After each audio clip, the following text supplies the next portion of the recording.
What was the most satisfying revenge you've gotten on an ex? I'd been engaged for 7 months. In mid-November, I learned my fiancé Sam had been cheating on me for 6 months. I discovered this by accident.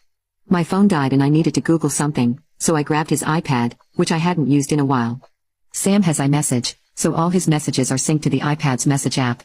I saw everything: texts, pictures, videos. I saw it all. His side chick was a mutual friend of ours, Madison, who'd been in our home, had dinner with us, and was even a potential bridesmaid for our wedding. I spent days reading through everything. She was pregnant. He'd also been sending her money from our saving for a bigger apartment fund. I was devastated. I cried so hard, I thought I'd throw up. But what really got me were the things they said about me. They mocked me, ridiculed me, and belittled me. They joked about how I was the oblivious idiot fiancé who was so stupid.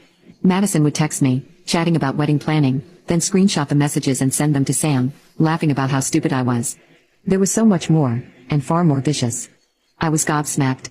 Betrayed. I felt like the meanest girls from high school were standing over me, laughing while I cried. But more than anything, I was more confused. Who the bloody hell was this person, pretending to be my Sam? Now I realize I'd only seen one side of him. For 3 years, Madison had actively been pushing Sam to dump me. She suggested he do so the day after Christmas, after we'd returned home from seeing his family. When I read that particular message, something inside me snapped.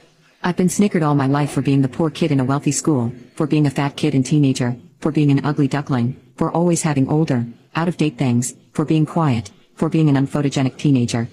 I was not going to be humiliated. Not again, and not like this. So I thought ahead. Sam had been out of town when I discovered the messages, so I had a few days to pull myself together. For the next month and a half, I pretended everything was fine. I was alarmingly good at it. Soon, my feelings toward him hardened until my initial devastation was gone and replaced by nothing. I'd wait until I was alone to read through his iPad, always putting it back in the same position in his bottom drawer. He never suspected anything, and never changed his passcode.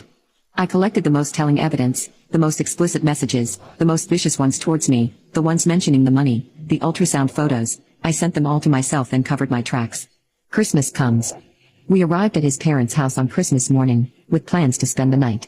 I spent the day watching that cheating, mocking, money-laundering scumbag have a lovely Christmas. He kissed me goodnight, and whispered in my ear how much he loved me. The next morning, before we all sat down for breakfast, I sent every single piece of the evidence to his mother. And his father. And his 2 siblings. And 3 of his cousins. Any family member whose contact I had, received it.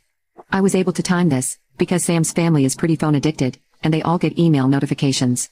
My dear listeners, I wish you could have witnessed the scene which befell that house. The weasel couldn't even face his own family. He ran outside, and had to be cornered. His brother dragged him by his hair back into the house, but I didn't stay for that. I said my goodbyes to his family, reassured them this wasn't their fault, thanked them for everything, and left. That was 6 days ago. I changed the lock on our apartment, sold the ring, put all his things in trash bags, and put them outside the gate to our apartment complex with the iPad on top. He's currently staying with a friend, as none of his family in town will speak to him, and he can't afford a hotel indefinitely. And don't worry about Madison, I didn't forget about her.